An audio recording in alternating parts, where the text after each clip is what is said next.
So far from being a exciting, thrilling, visually appealing video, but we'll just do a little bit of an update of what's going on with California, where our bees currently are health-wise, and just kind of our projections for the year, along with just a couple of key takeaways that may help you, especially if you're approaching or wanting to approach beekeeping from a business approach versus hobbyist approach. I mean, obviously the two can be the same thing, or they can intermingle.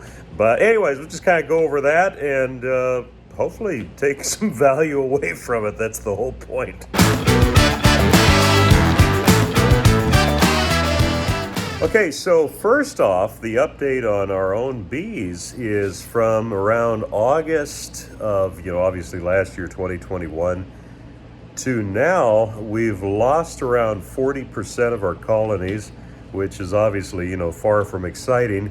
However, we did see an issue that arose, like I said, around August, we started to really notice it.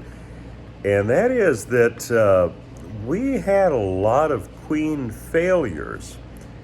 And personally, I was trying to figure out what we had done wrong, even though it seemed like we dotted our I's and crossed our T's. And long story short, industry-wide last year, there was a lot of major queen breeders that just had issues with their stock being good. And that seems to point towards just some of the weather issues, conditions that California faced last spring, as far as just it getting dry really quickly, going into a drought very quickly early in the year, as well as intense heat, just seemed to produce inferior queens. And so it was an industry-wide issue. Obviously, it sets us back. But here's the key thing. Interestingly enough, my mind goes a couple places. It set us back, but we're still actually going to be able to split up by April, well, actually more like May of this year. We'll still be able to split up to our goal number of operating colonies, which we wanted to go into this year, or finish this year, 2022, in the fall with around 1,500 colonies. And so that should be easily done with what we have here currently.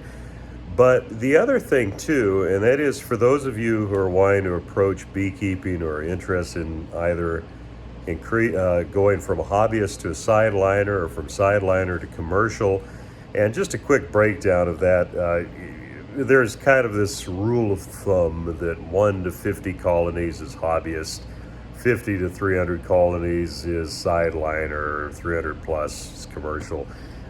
Really, the best way to break it down, I think, is, sideliner is a person who's making, a quarter to half of their income on an annual basis from honeybees.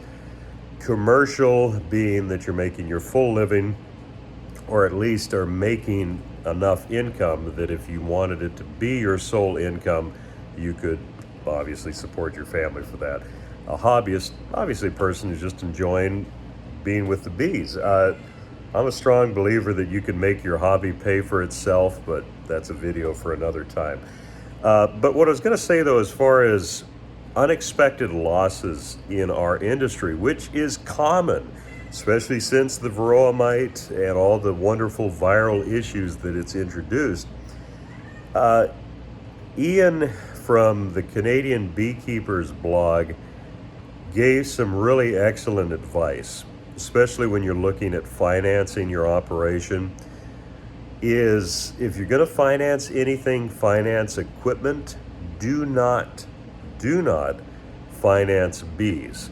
Are there people who've done that and made it work? Of course, there's outliers everywhere.